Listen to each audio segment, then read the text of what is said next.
friends. This is Tillery Timmons Sims, and welcome back to another episode of Conservation Stories. Conservation Stories is brought to you by the Sandhill Area Research Association, or SARA, and we really appreciate your listening in. I hope that you have enjoyed. We're about at the year mark of putting out these episodes, and this month I'm really thrilled to be able to have some folks talking about mental health. And if you haven't had the time to listen, a couple weeks back released a conversation between my husband and I talking about the impact of our farm bankruptcy. And then today recorded a friend of mine that's a banker, Sam Nesbitt, talking about the current crisis that we're in. And today I wanted to have some ladies on that are working in mental health, and for people to understand the impact of what we're talking about. Ag suicides are 3 times at the rate of other industries. Is that correct? Well, so like the way that data has been, the way surveillance has been done and data has been collected has been different between different studies and sources. And so to be on the conservative side, what we usually say is at least 2 times more likely. Some studies have found 3 and more times more likely, but because some seem smaller, we say at least 2 times more likely. Yeah. So let me go through and let's introduce people. So Tiffany, people might be familiar with you and your podcast. Would you give us a little intro of yourself? Yeah, for sure. Thanks, Tillery. I'm Tiffany Lashmet. I'm the Extension Agricultural Law Specialist for Texas A&M. I'm based up in Amarillo, but I have statewide responsibilities doing educational outreach on ag law issues. I do have a podcast. It's called Ag Law in the Fields, and that's what you mentioned. So thank you for plugging that for me. It's a great one. I am sort of the black sheep in this crew, in that I don't have any professional training when it comes to mental health, but it's a topic that's really important to me, given some situations I've dealt with in my own life with folks that I love. And so it's kind of a passion project for me, and I appreciate the 2 actual experts we have here for letting me kind of tag along. Yeah, well, I wanted to have you on because you are my go-to one, because when I started doing some research to see what was available, immediately a podcast came up and a video that had you in there. So I knew you'd know some things. So we have next with us Mikayla, and I think I'm saying it correct, Mikayla Smith. And would you please give us a little background on you? Yes, thank you so much for having us today. Let me say something really quickly. I think that Tiffany is selling herself short. Yeah. She's really the glue of our team and provides the insight into, we have some mental health expertise. And also, I mean, I have some ag background, but Tiffany is really that glue for us within ag. So just wanted to throw that out there. Yeah. I work for AgriLife Extension Service as a program specialist within the agency's disaster assessment and recovery unit. My background, educational background, is in public health, epidemiology, and then I do a lot of work now in the space of disaster preparedness, disaster response, ag mental health, and also some youth and general population mental health as well. Those are my areas of focus. Okay. And then we have Mikayla Spooner. So I'm Mikayla Spooner. I'm a psychologist for the Texas A&M Telehealth Institute. I have a doctorate in counseling psychology, and the farm and ag kind of falls in my personal life as opposed to my professional life. But we are bridging that gap with our project Farm Hope, that I'm certain we will talk more about. Yes. But that is my role, to see farmers and ag workers in a remote format for counseling services at no cost across the state of Texas. That is, so the thread here that's linking everyone, if people haven't noticed, is AgriLife. And for folks who may not be familiar with extension, Tiffany, would you give us like 30,000 foot view and understand? So we've had folks on from extension before, but I know that a lot of people listening to us do not understand why you guys are involved in this. Sure, absolutely. So extension is sort of the outreach arm when you're in a land grant university system, right? So Texas A&M, if you think about it, there's kind of 3 pieces to Texas A&M as a land grant institution. One of them is the educational kind of teaching, right, on campus, what we think of the university. One is research, and that's where we've got brilliant scientists who are doing all sorts of research often in College Station, but also at our research centers around the state. Extension, kind of our job in this whole puzzle is our job is to bring the things that the researchers are learning and that the teaching faculty is learning on campus kind of out to the public, right? And so we do that in a number of ways. And so we've got folks who do educational outreach throughout the state. We've got a network of county extension agents who are local in every county in the state. Folks like Mikayla and I are specialists, and so we focus kind of in a particular area. And then we also, through the Texas A&M system, have a number of other institutions that fit in as well. That's where Dr. Spooner would come in. She's with the Telehealth Institute. So that's kind of, another arm where they're working specifically on more telehealth, those types of issues. She just has this ag focus that makes her a perfect fit to partner up with our extension work. It's easy, especially in an urban area, for people to be completely unfamiliar with extension. And we, in fact, the friend of mine that was here, the banker friend of mine, said that he thinks it is just highly underutilized anymore. And I thought that's actually a pretty good way of saying that, because I even, in rural areas, I don't see the impact of extension like I saw when I was a child. I've heard some of our administration call us the best kept secret in Texas. And I think that fits in a little bit with what you're saying. I think also another thing that makes it a little bit confusing is everybody knows 4-H, and that's extension, right? Yes. There are all these other pieces to it as well, like this farm health project that folks might not be familiar with. Exactly.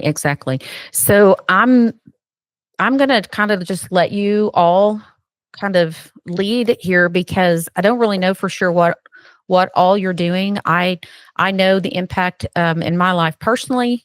And I know that when we released the podcast, and my husband and I had several phone calls, and several people saying, like, I've never heard anybody talk about it openly before, and like how healing it was for them.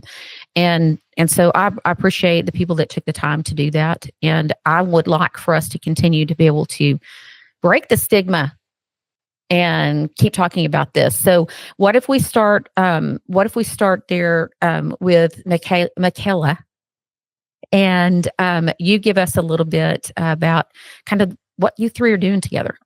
So when we're thinking about ag stress, we're really talking about two different components here. There's the piece of rural health and rural health disparities, because many of our ag producers in Texas live in more rural parts of the state.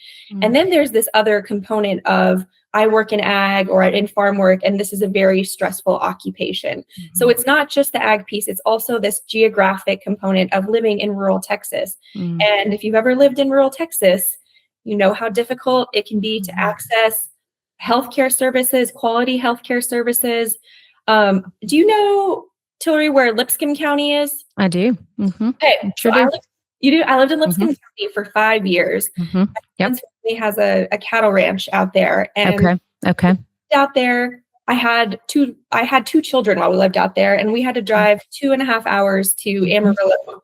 And I say this as a joke, but it really, it wasn't, that I made him watch YouTube videos about how to deliver a baby on the side of the highway.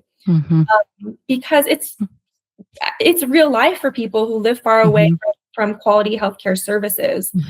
And we see that both for primary care and general healthcare services, but then also specifically for mental and telebehavioral or behavioral health services. They're hard to access when you're living in a really rural spot.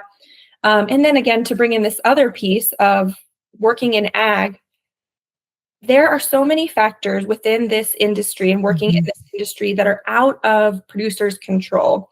And Tiffany's going to talk about a piece that we are trying to address in their control, about ag prices, disasters, drought, pests, weather, commodity prices. All those things, no matter how well a farmer or a rancher does his job, things can still go wrong because there's a tornado or there's a drought or flooding that can completely wipe them out. And so this issue is really kind of at this intersection of these barriers, because people live rurally, and then also happen to work in a very stressful occupation. And so Tiffany can talk a little bit now about this farm and ranch succession planning piece, because one of the things we know is the thought of what is going to happen to my operation when I'm gone, or what do I want to do next? Who am I going to leave my legacy to? That can be very stressful. And so in our education efforts, Tiffany does trainings related to farm and ranch succession planning and explain what that looks like. Absolutely. And I'll be honest with you, when we kind of first started this, I had some questions about how a kind of an estate and transition planning program would tie in with mental health. It's worked really well. So I'm glad that Mikayla had that foresight to tell me doing it. And it was great. And so, I think two things. One thing, when we talk about the particular stressors related to being involved in agriculture, everybody thinks of the ones that Mikayla mentioned, right? Commodity prices, drought, fires, things like that. I think one of the biggest stressors that maybe we don't necessarily always articulate, but that always is kind of overlaying that for a lot of us, is that idea of kind of the generational family farm and ranch legacy that's right on our shoulders. That's right. You don't want to be the one that messes it up. That's it, right? I'm the one that can't hack it, and now granddad and great granddad and all their work was for nothing, right? That is no joke, a pressure that people have to really like grapple with and deal with. And so I think recognizing that that's a stress is hugely important. And we'll talk in a minute about why Dr. Spooner fits into our program so well related to that. But another piece of that is, as we're thinking about that legacy and as we're thinking about things we can control and ways we can ensure that that continues, taking the time to really think through a succession and estate plan is a huge thing that folks can really do to protect their operation going forward. It's not fun. Nobody likes to think about dying. Nobody wants to have these conversations about their feelings, right? Nobody likes any of it. Yes, nobody likes that. Yes, that's true. That's true. It's so important. And so I think that piece kind of tying in with the rest of the mental health work that we're doing has worked really well and has been really effective at getting producers, to the meetings and to the table and thinking about some of these issues. On that note, we're going to hand it over to Dr. Spooner to talk now, but I'll tell you, I think the key to a program like this being successful is having somebody on the other end of the phone for producers who understands what they're going through. Yeah, exactly. Because you think about your bankruptcy situation is a perfect example. If you had called a counselor who did not understand, right, who didn't really get the background of what you're going through, and like I mentioned, the whole generational legacy thing, if they don't get that, it's very difficult, I think, for you to really connect with them and really get good services. No, it's very true. And, even more than it is your DNA legacy. That's it. That's really what it is. It's not just like losing your job. It's losing your identity. That's exactly it. And I think that having somebody who understands that is so important. And that's why Dr. Spooner is really the star of the show, because unlike some other hotlines, and I'm not bashing anybody who's got a mental health hotline, we need them all. Right.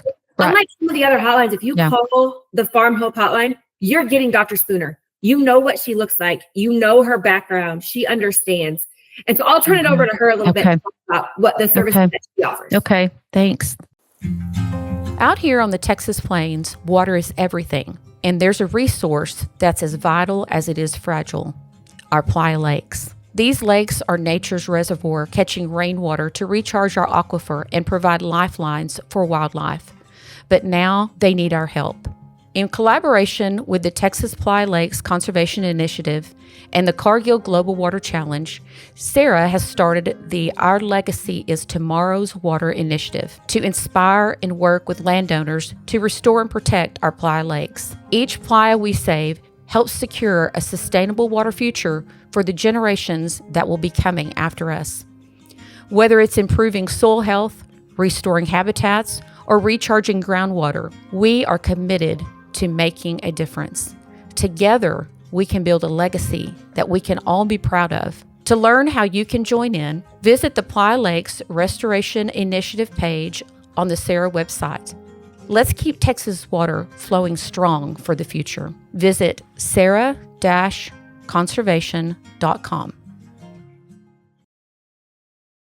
Mikayla? I did want to clarify that Farm Hope is not a hotline. It's just a passage or access point for telebehavioral health services. Gotcha. Okay. I think that's a great clarification because we can provide crisis resources, absolutely. But we are definitely more geared toward ongoing therapy services. Can be short-term, can be longer term, can be a variety of presenting concerns. It doesn't have to be ag related.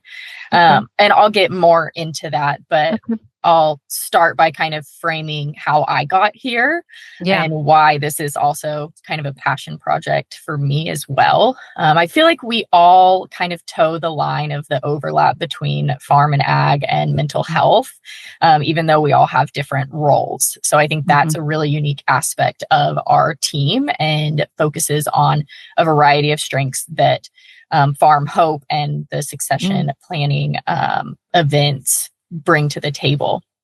So I grew up in a more rural part of town. No, I was not a farmer or a rancher, but I was around lots of farmers and ranchers and really wanted to embody that lifestyle as much as I could from a young age. I really got familiar with the values of that population and that group. And that's something that's been consistent throughout my whole life. So I still have horses. I had a horse all through grad school. And I've always been interested in how mental health can overlap with the values that farm and ag workers and people within that community hold, because we're not a touchy-feely kind of group, right? But there's a lot of stressors that farmers and ag workers go through.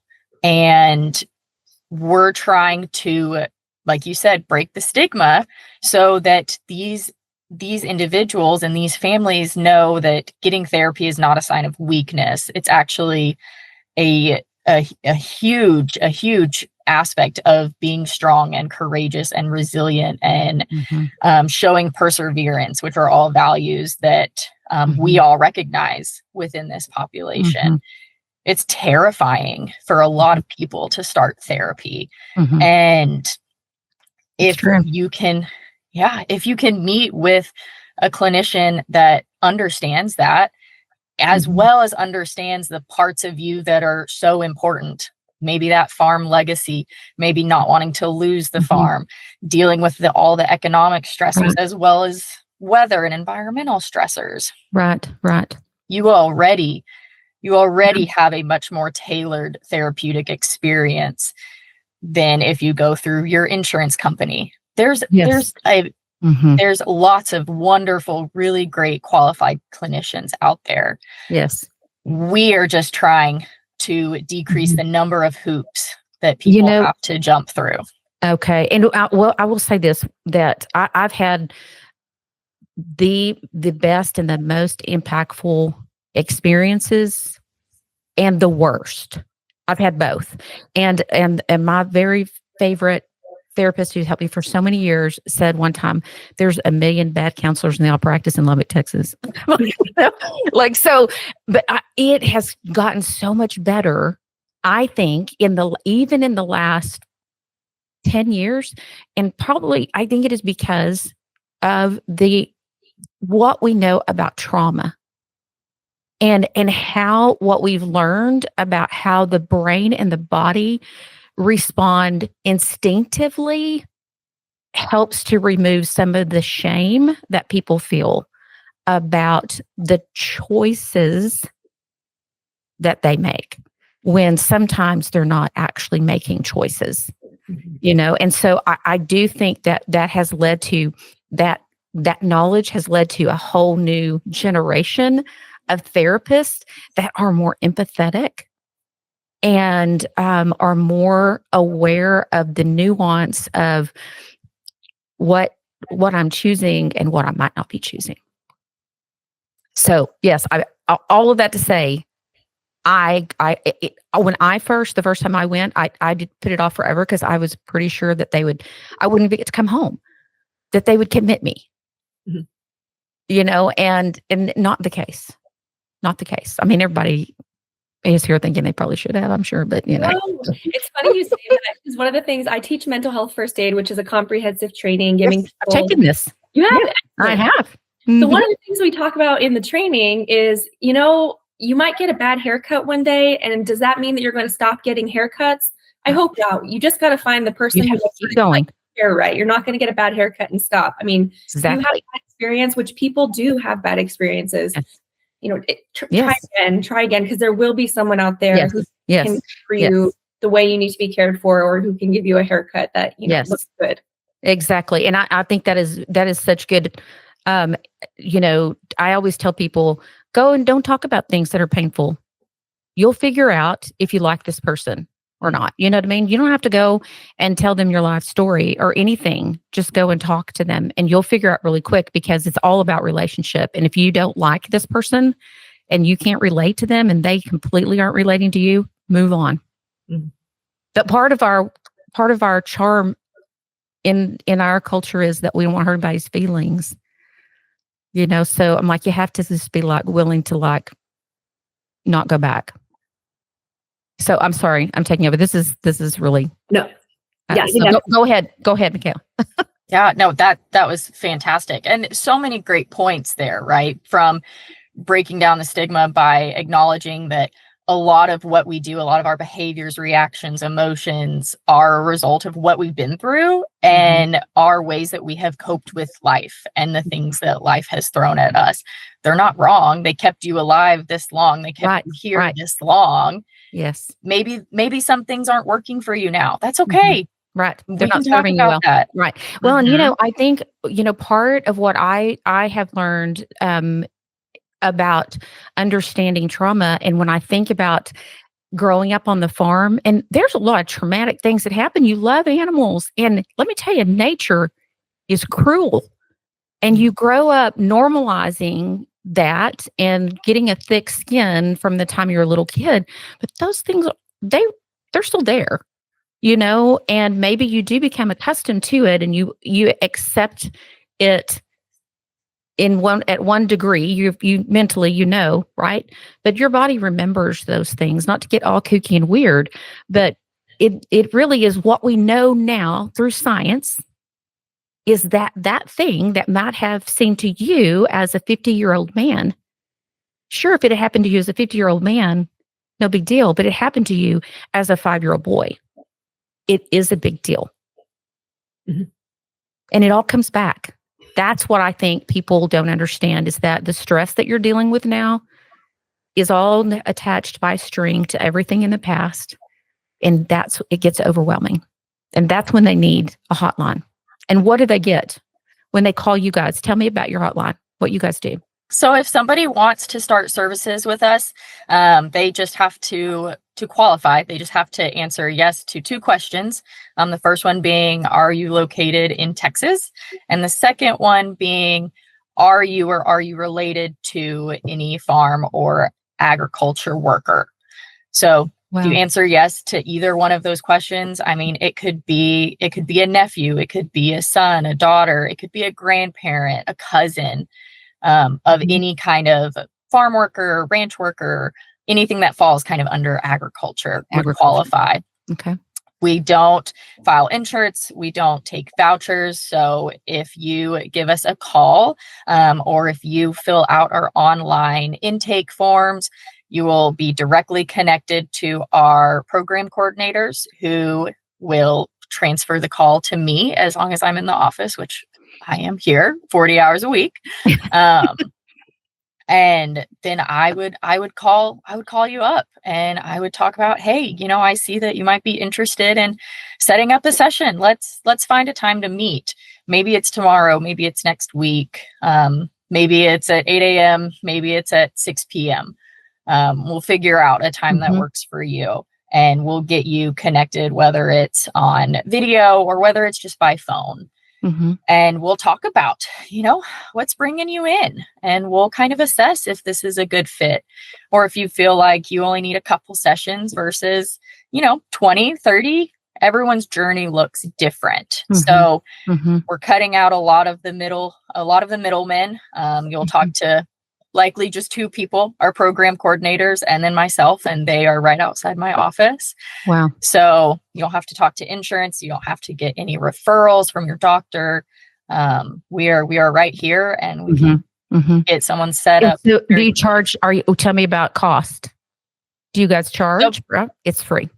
Okay. There's no cost. Yep. So Wow. the Telehealth Institute has a lot of different programs going on that serve rural communities all across Texas. Farm Hope falls under one of those projects. So I am funded through Telehealth Institute through a variety of different funding sources. And then we are able to provide these services free of charge. That's amazing. That's a huge gift, because so often, I mean, even if you find somebody, can you afford it, is a big deal.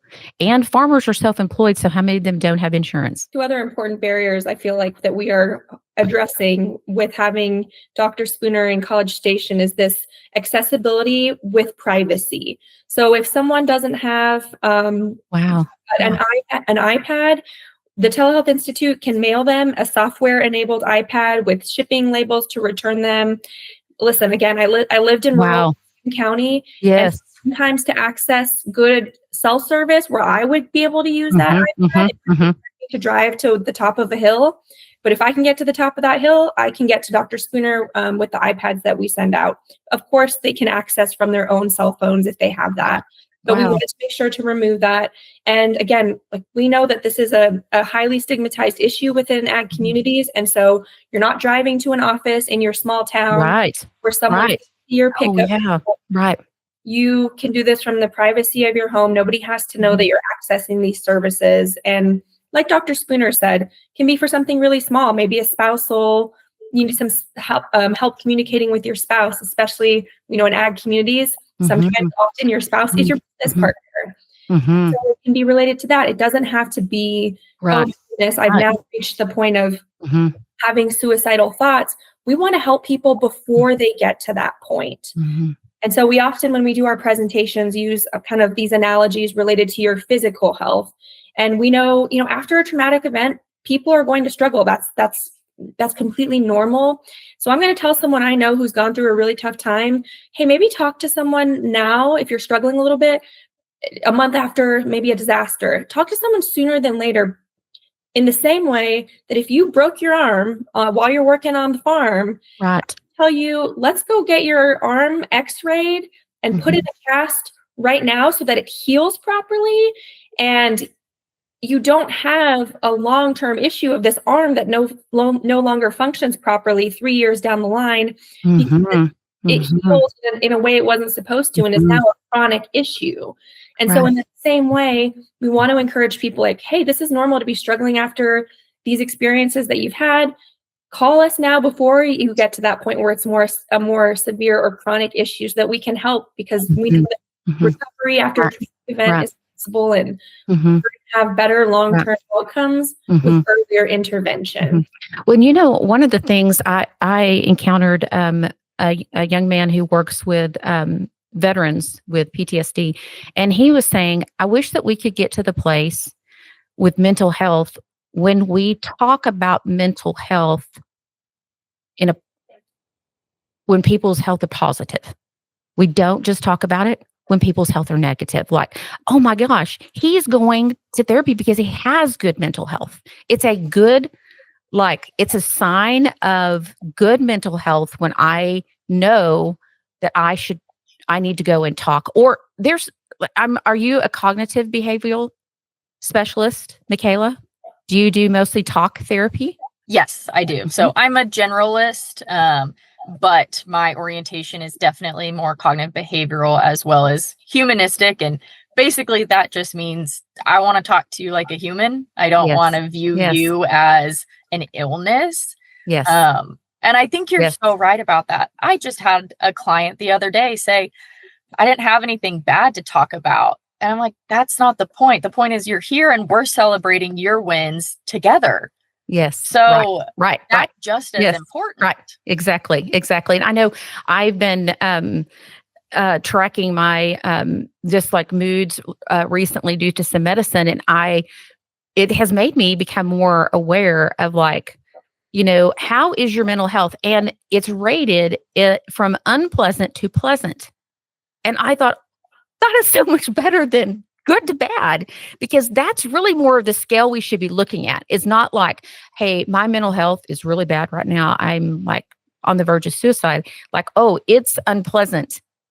And so instead of thinking about it being like, and then I will fix it and I will never have unpleasant feelings again, it's more about how do I build the muscle that is going to help me on the unpleasant days. I think that's a great way to put it. Yeah. Today's episode is brought to you by Evan Stone with Clear Rock Farm and Ranch, part of the Clear Rock Realty Group in Lubbock, Texas.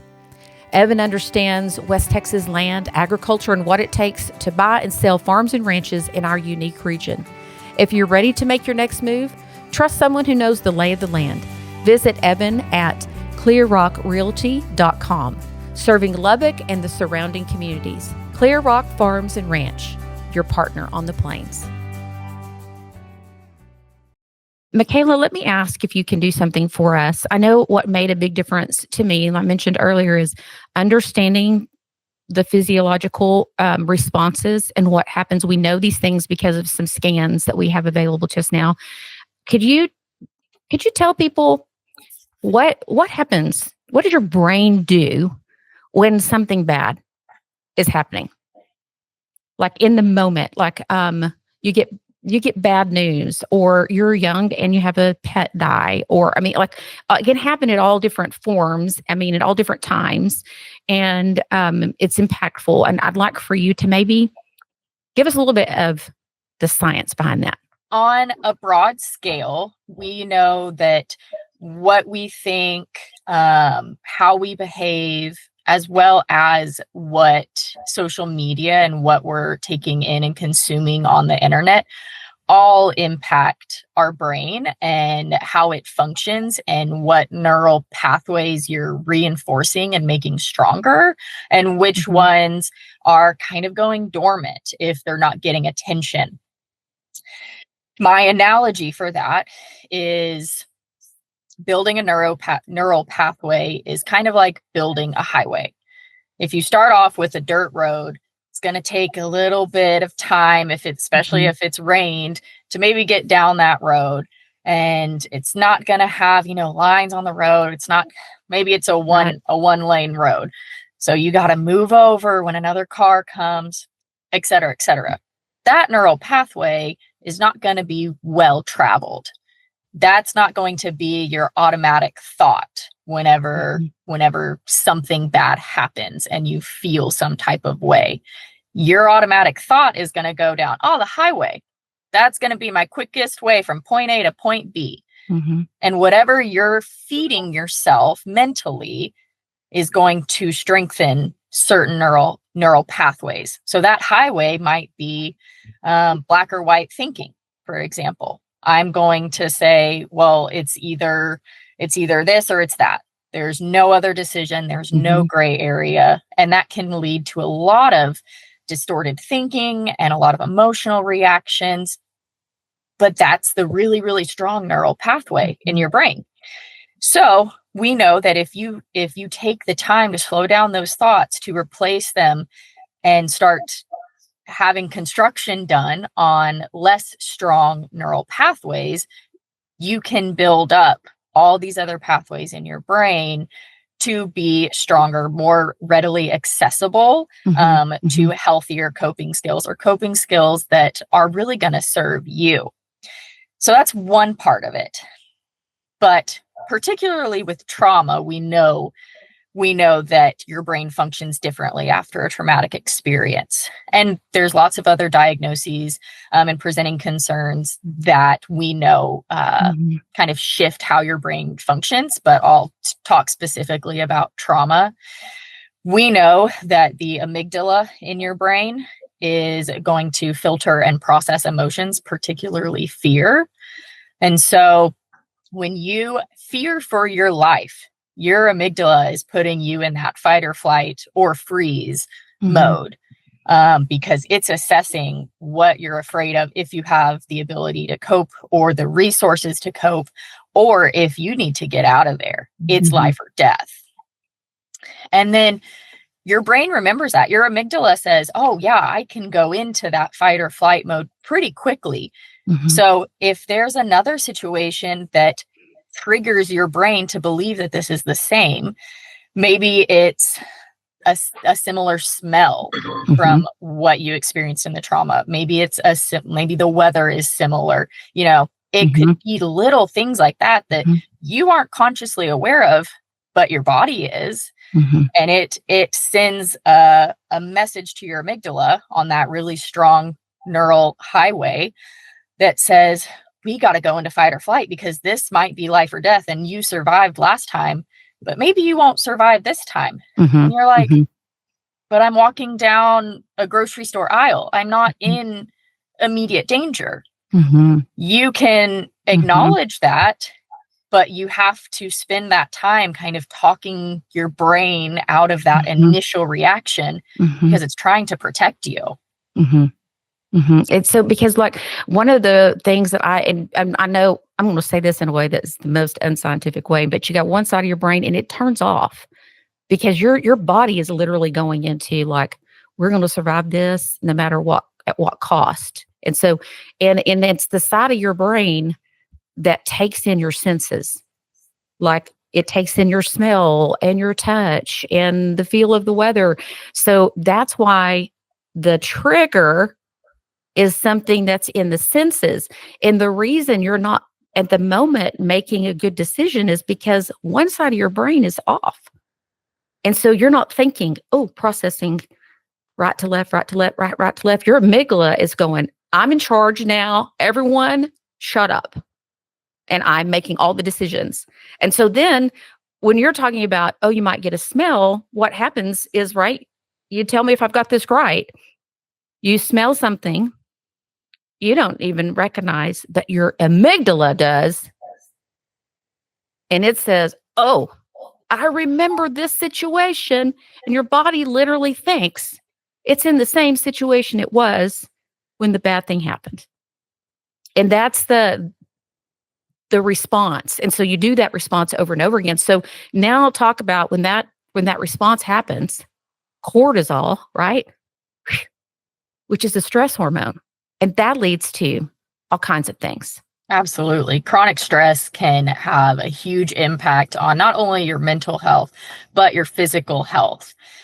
So you're looking at chronic fatigue, higher incidences of like heart disease and things of that nature. And there's lots of factors that influence, how you age and how your health is. But we do know that chronic stress is a big indicator of lots of health factors over time. Yeah. Well, and I'm probably a more of I wouldn't have ever told anyone 20 years ago that I was empathetic, but definitely that muscle has grown through the years. And I've learned to become more empathetic to myself and to understand that not everything is black and white, and when you mentioned earlier about social media, that's what I see. That is what's feeding that thinking. And so I finally told one of my relatives the other day, if it makes you mad, if it makes you scared or sad, don't pay attention because they're going after you. They're going after you. That's what they're going after. And it's going to feed that negative pathway. Now I can think of like just in our culture, because we are so black and white thinking, and that's how we're raised kind of in a rule. This is wrong and this is right. And there's nothing in between. And when you have that dichotomy, it's very difficult to, because you have to stop and think about adding some gray to that mixture. And that's really hard. Emotions are also not black and white. And regardless of if you want to have emotions or not, we do. Yes. We have them. And you can either push them away and they come out in other ways, or you face them and understand what they might be trying to tell you. Like, are you fearful? Are you angry? What is that telling you about what's happening in your environment or what you're consuming on social media? Because we're now more connected than ever, which is so wonderful. And, you have the flip side of the Right. coin that you don't know everybody's story. You just get to see what's posted online. Yeah. And people will, I don't know, it's like this permission to say, I don't know, it's like somehow people don't think they're in front of other people and they say things that would normally say. But, part of it too is you go through and you read comments, you can see people have been triggered through their response. And so I think that for people that grew up in very religious situations like I did, and maybe not even as, my background was very religious, but I think that it feels like you're making an excuse for people's behavior. And that is not what it's about. It's not an excuse, it's an explanation of why people function sometimes the way they do and why we ourselves respond to maybe our kids when they're a certain age or to a spouse, in certain situations. So I hope that those are things that people can come to you guys and learn, and not feel like I need to gotta get my shit together. Yeah. You bring up some really great points. I'm thinking about how important it is when someone needs to seek professional care for an issue that they're dealing with. And so having Dr. Spooner is so valuable. But you bring up these points, Tillery, about culture and rural communities and these thoughts that we have about mental health being maybe dichotomous. Either I'm well or I'm not well. Right, I have mental illness when there's so much, it's so much of a spectrum. And then also kind of making it this personal problem, like you are making bad choices instead of recognizing that your brain is responding in a way because of specific reasons. And I think that what we're trying to do, in addition to create access to clinical services when they're appropriate, we also just want to educate people because we know how beneficial it is. It is. Small communities, if people have the education to be able to support each other. Because not everybody who is struggling needs to see a professional counselor. Right. But recovery looks different for everyone. And so simply having people in the community who have knowledge, research and evidence-based knowledge about mental health, so that when someone is struggling, they can respond and say, hey, how you're responding right now is normal. You're responding normally to something abnormal that just occurred after this disaster or whatever experience. Right. And who has skills to be able to listen, because having somebody just simply listen to you without trying to fix your problem is very helpful in terms of recovering after a traumatic event.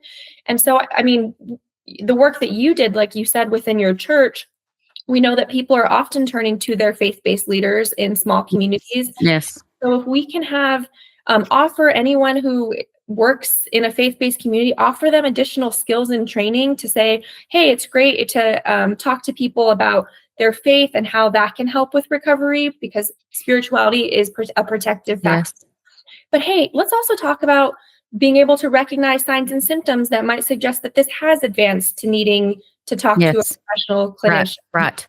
Or what are things that you can say that would make this person feel heard and supported right now? Sometimes people do want to help.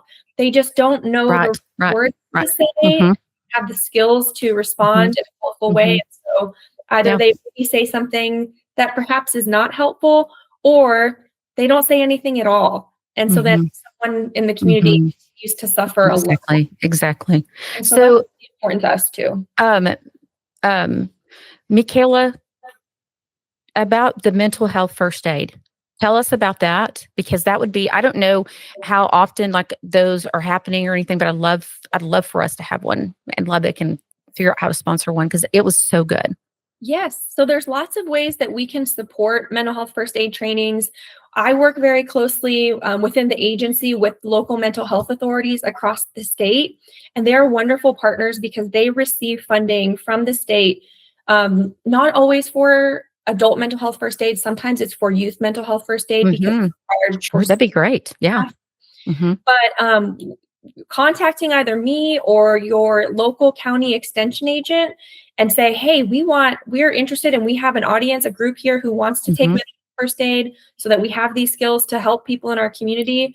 We can find a way to make it happen. And That's great. Well, we'd love to, anybody that's listening, same thing. I mean, I think, in my mind, I think about like churches that have small groups and, even like, parents that are doing Little League or, you're going to encounter people, throughout your lifetime, just to be able to really say, I want to be equipped to help my neighbors.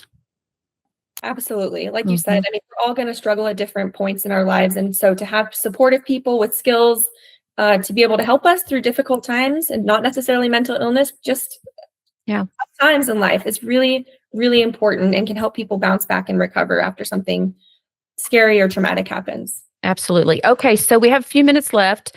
Tell us how folks can get a hold of you, how folks can utilize your services, and then we'll put that stuff in the show notes, of course, with links and all that thing. And if anybody has something else they want to say before we go, and then we'll close it out. So what we offer kind of under this umbrella of Farm Hope is education. So if anyone is interested in hosting an educational event, Tiffany and I will deliver education related to ag stress and resources for this community. Tiffany does an amazing farm and ranch succession training, and then Dr. Spooner comes in and talks about, hey, here's how you can plug into our clinical services.